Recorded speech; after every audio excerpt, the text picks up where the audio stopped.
오늘은 사무엘상 2장 말씀을 통해서 우리가 하나님의 말씀을 함께 나누도록 하겠습니다. 우리가 대부분 살아갈 때에 자식들은 누구의 영향을 가장 많이 받냐면 부모의 영향을 가장 많이 받습니다.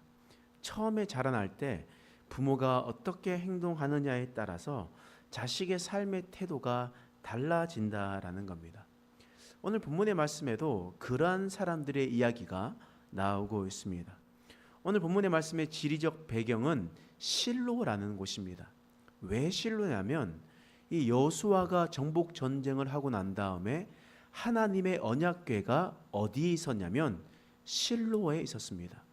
그래서 그 실로에 있었기 때문에 그 실로에서 하나님을 섬겼었던 제사장들의 이야기가 바로 오늘 본문의 말씀이기 때문입니다. 오늘 본문의 말씀에서 그곳에서 하나님의 언약궤를 섬기고 그 전에서 활동했었던 제사장들이 있습니다. 그 이름이 바로 홈니와 비느하스입니다. 이 홈니와 비느하스는 엘리의 아들들로서 제사장의 직분을 감당하고 있었습니다. 그리고 그곳에서 한나의 아들이었었던 사무엘도 그곳에서 섬기고 있었던 것이었습니다. 이 두 가정의 자녀들은 동일한 하나님을 섬기고 같은 곳에서 또한 섬기고 있었습니다. 그런데 홈니와 비느하스와 사무엘의 모습은 완전히 다른 모습, 대조적인 모습을 보여주고 있습니다. 그러면 오늘 홈니와 비느하스는 어떤 모습을 보이고 있을까? 먼저 13절 말씀 함께 읽어보겠습니다. 읽겠습니다. 시작. 그 제사장들이 백성에게 행하는 관습은 이러하니 곧 어떤 사람이 제사를 드리고 그 고기를 삶을 때에 제사장의 사원이 손에 3살 갈고리를 가지고 와서, 지금 홈니와 비느하스의 악행에 대해서 이야기를 하고 있습니다. 그 제사장들이라고 이야기하고 있었던 이 주어가 바로 홈니와 비느하스입니다.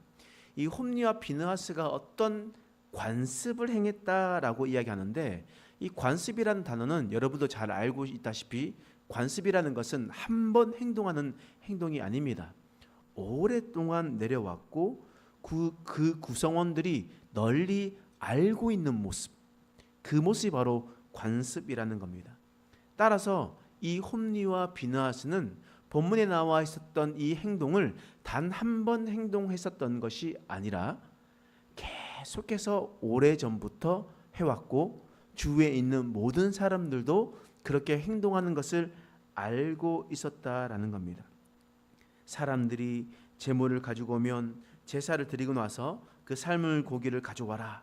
그리고 자신이 원하는 것을 찍어가지고 가지고 가고 먹습니다. 원래 사실 하나님께서는 제사장의 분깃으로 제사 드리고 난 후에 있는 흔든 앞가슴, 요제로 드린 앞가슴과 든 거제로 드린 그리고 이 뒷다리를 하나님께서 가지라고 말씀하셨습니다. 그런데 이 홈니와 비느하스는 하나님께서 명령하신 것이 아니라 자신이 먹고 싶은 부위를 가지고 와서 먹었다라는 것을 말씀을 통해서 볼 수가 있습니다. 또한 15절 말씀에 이런 말씀이 있습니다. 읽겠습니다. 시작. 기름을 태우기도 전에 제사장의 사원이 와서 제사 드리는 사람에게 이르기를 제사장에게 구워드릴 고기를 내라.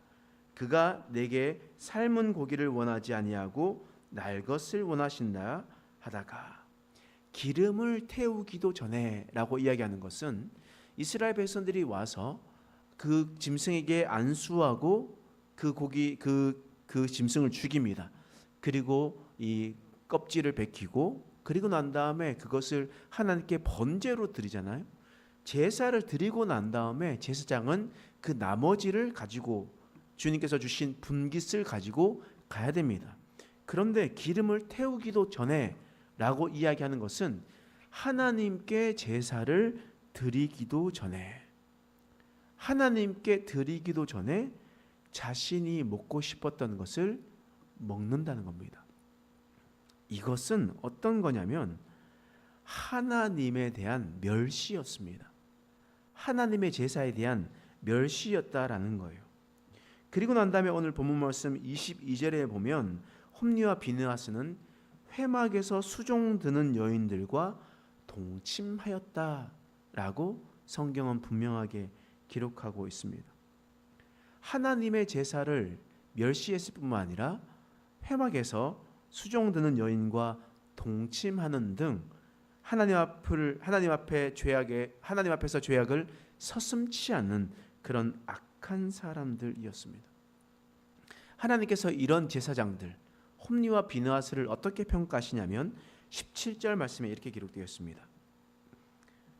함께 읽겠습니다. 시작. 이 소년들의 죄가 여호와 앞에 심히 크면 그들이 여호와의 제사를 멸시함이었더라. 이 죄가 여호와 앞에서 심히 크다. 하나님께서는 지금 홈리와 비느하스의 죄가 얼마만큼 큰지에 대해서 분명하게 말씀하고 있습니다.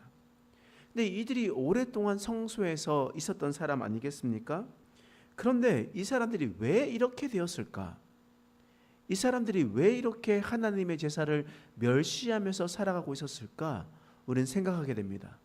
먼저는 12절 말씀에 이렇게 기록하고 있습니다. 함께 읽겠습니다. 시작. 엘리의 아들들의 행실이 나빠 여호와를 알지 못하더라. 엘리의 아들들 홈리와 비느하스는 어떠한 삶을 살았냐면 여호와를 알지 못하는 삶을 살았습니다. 여러분, 여호와를 알지 못했다라는 것이 이상하지 않습니까?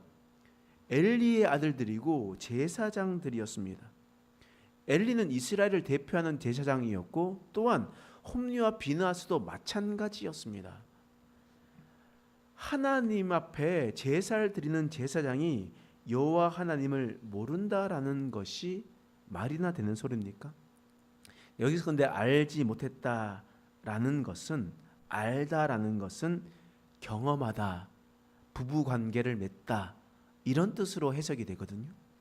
그러면 홈리와 비느하스는 하나님에 대한 형식적인 제사는 드리지만 하나님을 인격적으로 만나지 못했다라는 의미입니다. 하나님을 알지 못했다라는 것은 하나님을 경험해 보지 못했다라는 것입니다.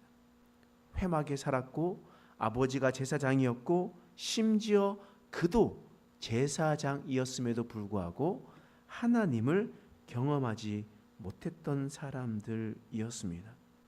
하나님을 경험하기만 하면 그분이 어떤 분인지 분명히 알고 그들은 하나님을 경험함으로 그의 삶이 변화되게 될 텐데 그들은 하나님을 경험하려 하지 않았던 것이었습니다.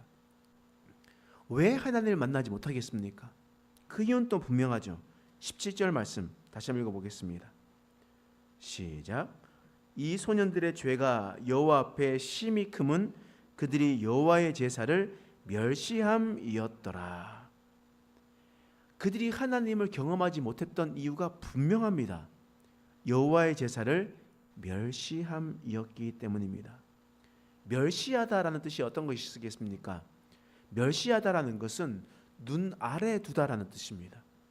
눈 아래 두면서 멸시하고 무시하고 경멸한 태도로 제사를 드리는데 하나님을 경험하겠습니까? 여러분, 하나님의 전에 나와서 하나님 앞에 찬양할 때요, 하나님 나에게 임하여 주십시오. 오늘 이 찬양을 통하여 내 마음을 활짝 열어주십시오. 이 찬양의 가사의 고백이 나의 기도가 되게 하여 주십시오. 가사 하나하나 집중하면서 하나님께 드리는 찬양을 통해서 하나님께서 우리에게 은혜를 주시죠. 그런데 우리가 하나님 앞에 한번 찬양 한번 해보시죠 라는 마음으로 우리가 찬양을 하면 그 가운데 은혜가 있겠습니까? 말씀을 들을 때도 하나님 어떤 마음을 주시겠습니까? 말씀을 주십니까? 라는 마음으로 예배를 드릴 때도 우리가 잠시 생각을 다른 데로 해버리면 사탄이 우리의 마음 가운데 자꾸 다른 것을 주면 우리는 그것도 살짝 놓치게 되는데 우리가 그런 사모한 마음이 없이 예배를 드리면 은혜가 있겠냐는 말입니다.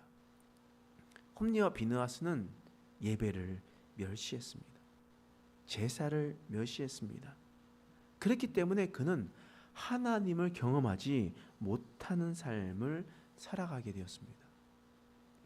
그렇다면 왜 이 엘리 아들들이 완전 사무엘과 완전 다른 삶을 살아가고 있었는가?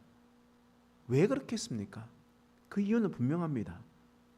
홈리와 비느하스가 이렇게 된 이유는 본을 제대로 못 받기 때문입니다. 본보기가 없었기 때문이었습니다. 모범이 되는 사람이 엉망이었기 때문입니다. 홈리와 비느하스의 모범이 되는 사람이 누구였겠습니까? 바로 그의 아버지 엘리였습니다. 하나님은 이 엘리 제사장을 어떻게 표현하냐면 오늘 본문 말씀 사무엘상 2장 29절 말씀에 이렇게 기록하고 있습니다. 함께 읽겠습니다. 시작. 너희는 어찌하여 내가 내 처소에서 명령한 내 제물과 예물을 밟으며 내 아들들을 나보다 더 중히 여겨 내 백성 이스라엘이 드리는 가장 좋은 것으로 너희들을 살찌게 하느냐. 지금 이 엘리의 모습을 보면요, 너희들을 살찌게 하느냐라고 이야기를 하는데 성경에 이야기하면 성경에서 보면 엘리를 비대하다라고 기록되어 있거든요. 여러분 지금으로부터 약 3,000년 전의 이야기입니다. 지금으로부터 약 3,000년 전에 먹을 것이 많겠습니까? 지금이야 패스트푸드도 있고 이 먹을 것이 많아가지고 살찌는 것이 너무나 쉽잖아요. 사실 살 빼는 게 몸매를 관리하는 게 돈이 더 많이 듭니다. 살찌는 거는요 돈이 별로 안 들어요. 그냥 먹으면 돼요. 저같이 그러면 됩니다. 근데 살 빼는 게 돈이 들어요. 살 빼는 게 돈이 드는데 그때 그 시절에는요 살찌는 게 어렵습니다. 그런데 엘리 제사장은 비대했다라고 성경은 이야기를 하고 있습니다. 그 이유가 무엇이겠습니까? 내 백성 이스라엘이 드리는 가장 좋은 것으로 하나님께 드리는 그 제사의 제물을 자신들이 먹고 살찌게 되었다라고 얘기합니다. 다시 말해서 엘리도 여호와의 제사를 멸시했다라는 것을 말씀을 통해서 볼 수가 있습니다. 또 다른 것은 위에 본문에서 보시면 내 아들들을 나보다 더 중히 여겨. 엘리의 모습입니다. 엘리가 어떻게 생각하냐면 하나님보다 그의 아들들을 더 사랑하였다. 자신의 아들들을 하나님보다 더 중요하게 여겼다라고 기록하고 있습니다. 그렇게 회막에서 잘못하고 그렇게 하나님의 제사를 멸시하고 회막에서 수종드는 여인들과 동침하면서 살아가고 있었음에도 불구하고 이 그 엘리는 따끔하게 자식들을 혼내지 않았습니다. 그리고 그 제사장 직분을 파면하거나 그들의 근신하게 하지 않았습니다. 내 아들들아 그리하지 말지어다. 그냥 조금 이야기했었던 것 뿐이었습니다. 이것은 무엇이냐면 하나님보다 자신의 아들들을 더 사랑하였기 때문이었습니다. 지금 오늘 본문의 말씀에 홈리와 비느하스가 이 타락된 모습의 원인의 모습을 우리가 한번 살펴보면 그 아버지 엘리의 모습이 너무나 분명하게 드러나고 있습니다. 그의 아버지가 제사를 멸시했을 뿐만 아니라 하나님보다 자식들을 더 사랑했기 때문입니다. 그 결과로 홈리와 비느하스는 여호와께 드리는 제사를 멸시했습니다. 하나님께 드리는 예배를 멸시했습니다. 반면에 사무엘을 보십시오. 우리가 너무나 잘 알듯이 사무엘은 하나님이 보시기에 너무나 기쁘게 하나님을 예배하지 않았겠습니까? 그런데 사무엘의 본보기가 되는 모범이 되는 사람이 누구겠습니까? 그의 어머니 한나 아니겠습니까? 한나는 여호와 앞에 자신의 자식보다 귀하게 낳았던 자신의 자식보다 하나님을 더 사랑했습니다. 그 더 사랑했었던 그 모습을 보아 이 사무엘은 완전히 다른 삶을 살았습니다. 똑같은 장소 실로에서 똑같은 하나님을 섬기며 성전에서 수종들며 살아가고 있지만 홈리와 비느하스와 그리고 그의 반면에 사무엘은 완전 다른 삶을 살아가고 있게 되었습니다. 여러분들은 지금 그리고 저는 어떤 모범의 모습을 보이며 살아가고 있습니까? 혹 하나님을 멸시하며 예배를 멸시하며 살아가고 있지 않습니까? 또는 하나님의 제사를 멸시하며 하나님께 예배 드리는 것을 멸시하며 살아가고 있지 않습니까? 그런 모습을 우리의 자녀들이 다 보고 있습니다. 또한 그것을 통해서 그들이 우리들의 모습을 통해서 그들이 하나님을 만나게 되는지 안 만나게 되는지를 또한 볼 수가 있습니다. 여러분, 우리의 삶이 먼저 변화되어야 됩니다. 우리의 삶이 먼저 하나님 보시기에 기쁜 모습으로 나아가야 됩니다. 그런 모습을 보였을 때 하나님께서 우리의 가정에도 하나님의 은혜를 주신 것을 기억하고 오직 하나님을 더 사랑하고 하나님을 깊이 예배하는 저와 여러분 되시길 간절히 축원합니다. 기도하겠습니다. 하나님, 오늘 홈리와 비나스의 모습을 살펴보았습니다. 그들은 하나님의 제사를 멸시하였고 하나님을 만나지 못하게 되었습니다. 하나님을 알지 못했습니다. 그런 여러 가지 이유가 있겠지만 먼저는 하나님께서 그의 아버지 엘리의 모습을 지적하셨습니다. 그가 여호와의 제사를 멸시하였고 자식을 하나님보다 더 사랑하였음을 분명히 꾸짖었습니다. 하나님, 혹 우리가 그렇게 살아가고 있지 않는지 돌이키게 하여 주시옵소서. 이제 우리가 한나처럼 사무엘을 하나님께 드리며 하나님께 맡겨드렸을 때 하나님께서 그 자녀들을 책임지시고 인도하신다라는 것을 기억하고 오직 하나님만을 붙들며 살아가는 우리 인생 되게 하여 주시옵소서. 감사드리며 예수님의 이름으로 간절히 기도드립니다.